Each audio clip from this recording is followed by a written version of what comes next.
चलो,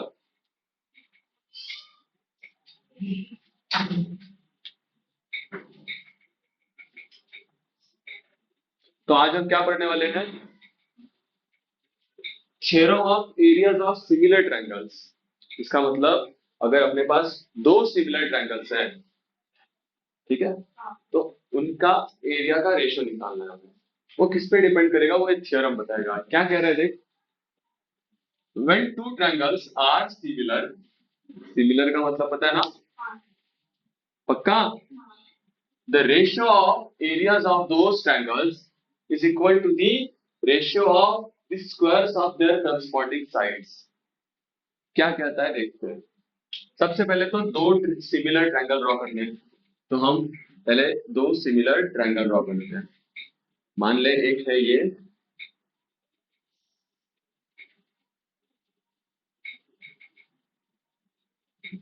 triangle A B सी, और दूसरा ट्रायंगल, ठीक है, सिमिलर नहीं दिख रहा है लेकिन है, नहीं दिख रहा है लेकिन है। रुक, दिखते हैं अच्छे से करते हैं।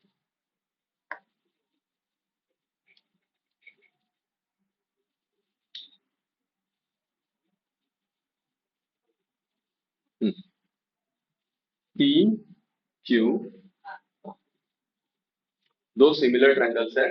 साइजेस थोड़ी अलग हो सकती है, लेकिन जो उनका प्रोपोर्शन होगा वो सेम होगा। उसको बोलते हैं सिमिलर ट्रायंगल। तो दो सिमिलर ट्रायंगल्स है, उसके एरिया का रेशियो, मतलब हमको सबसे पहले तो गिवन लिखना पड़ेगा। सबसे पहले गिवन लिखेंगे, triangle A B C is similar to triangle P Q R. जैसे ही दो ट्रायंगल सिमिलर होते हैं, दो चीजें याद आनी चाहिए। C S S T, C A S T. C S S T मतलब corresponding sides of similar triangle, उनका रेशियो क्या होगा? सेम होगा। तो मैं लिख सकता हूं A B upon P Q equals to B C upon Q R is equals to A C upon, इसको इक्वेशन वन दे देते हैं, शायद काम में आ जाए। To prove,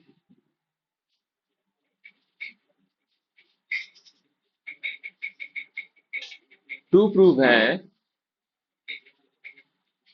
area of triangle A B C upon area of triangle P Q R, इन दोनों ट्रायंगल के एरिया का ratio, the ratio of areas of those triangles is equal to दिख रहा है ना? स्टेप बाय स्टेप देखो। Is equal to the ratio of squares of their corresponding sides, उनके साइड्स का स्क्वायर, और उसका क्या ले लो? रेशियो। करस्पॉन्डिंग साइड्स ये है, उनके रेशियो का क्या होगा? स्क्वायर होगा। मतलब वो होगा ए बी स्क्वायर अपॉन, या फिर B C square upon Q R square, या फिर ए सी स्क्वायर अपॉन, ये प्रूव करना है। ठीक है, हम क्या करते हैं, ए से परपेंडिकुलर ड्रॉ करते हैं बी सी पे, और पी से परपेंडिकुलर ड्रॉ करते हैं क्यू आर। इसको मैं दे देता हूं नाम डी, और ये एस। ठीक है, तो क्या किया हमने? ड्रॉ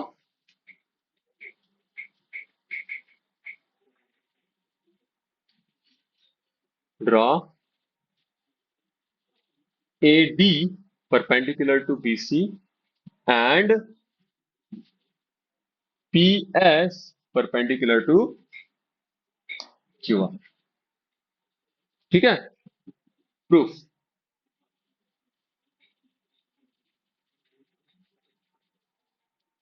हमें पता है कि ये दोनों ट्रायंगल्स क्या है, बड़े वाले सिमिलर है। लेट्स प्रूव कि ये जो दो छोटे ट्रायंगल्स बन रहे हैं वो भी है सिमिलर। देखते कैसे प्रूव होगा। तो in triangle A D B,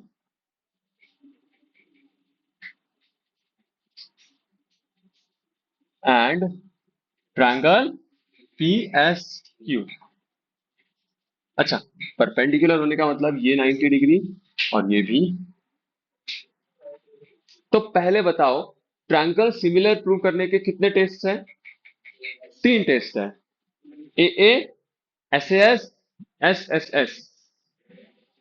इन दोनों ट्रायंगल को कैसे प्रूव करें, ये छोटे ट्रायंगल्स को? देखो,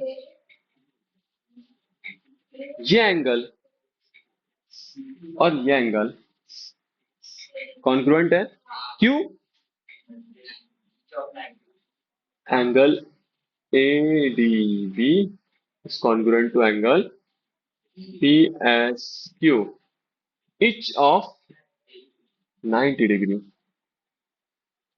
अब सोच, और कौन से हो सकते हैं दो? और कोई दो एंगल सिमिलर कॉन्ग्रुएंट करने पड़ेंगे। कौन से? Q and Q? नहीं। वेरी गुड, मैं बताता हूं। ये अपन ने क्या लिखा? C S S T. ये क्या था?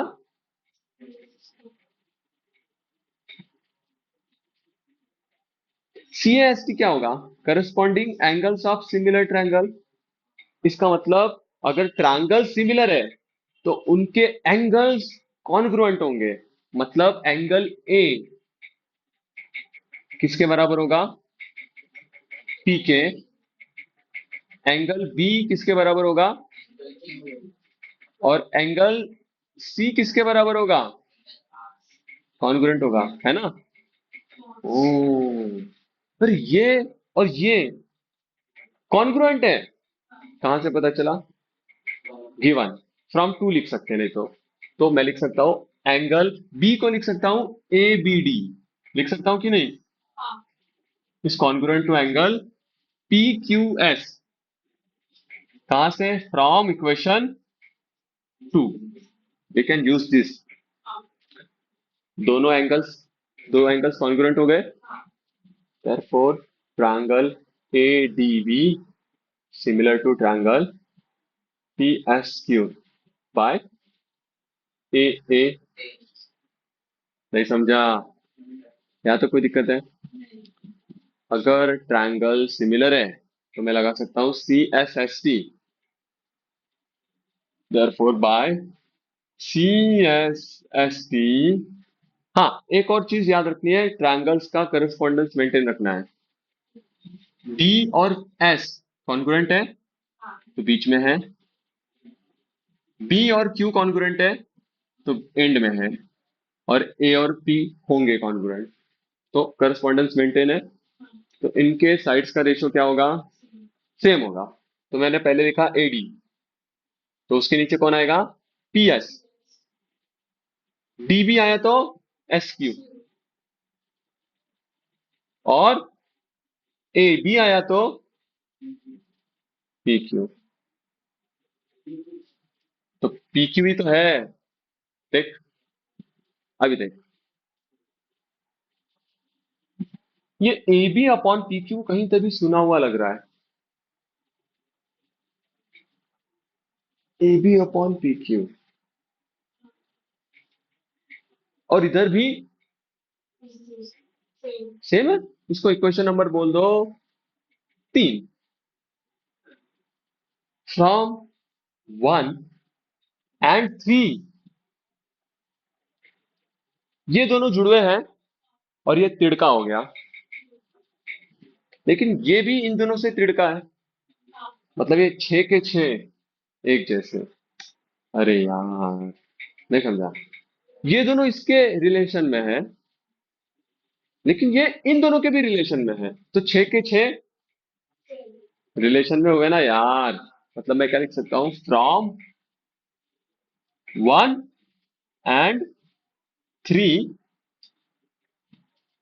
ए B upon P Q, B C upon Q R, A C upon P R, A D upon P S.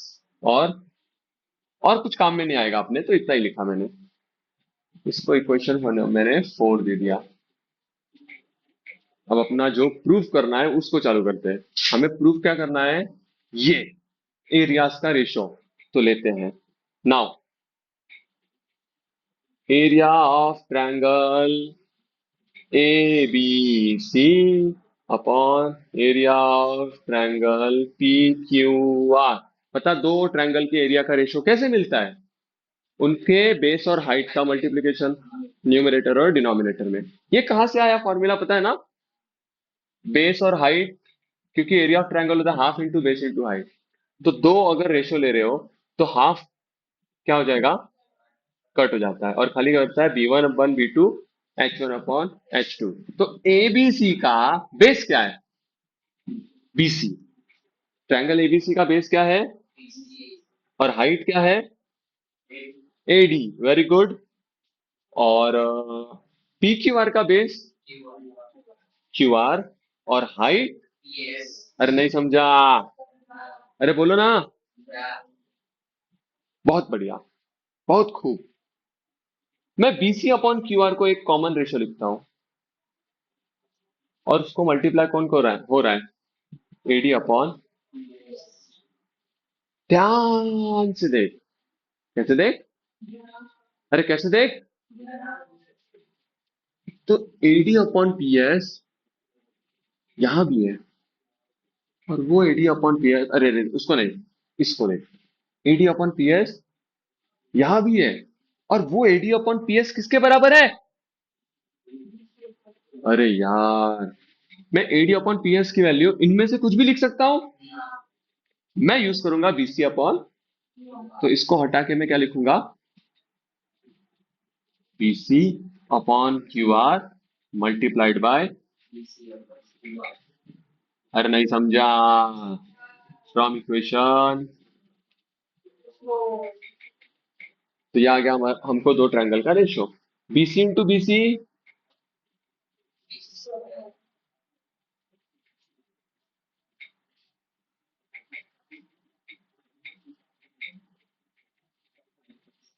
BC square upon, अब देख ध्यान से जो प्रूव करना था, दो ट्रायंगल का ratio BC square upon prove हो गया। लेकिन ये जो बीसी अपॉन क्यू आर है वो खुद A B upon P Q के बराबर है और वो खुद A C upon Q R P R के भी, मतलब अगर इसका स्क्वायर का रेशो है तो बाकी का भी होगा। Therefore area of triangle A B C upon area of triangle P Q R, ये क्या हो जाएगा, A B square upon B C square upon A C square upon P R square. ये तीनों से क्यों होगा, क्योंकि ये रेशो बाकी दोनों के रेशो के बराबर है ना यार। तो ए सी स्क्वायर अपॉन,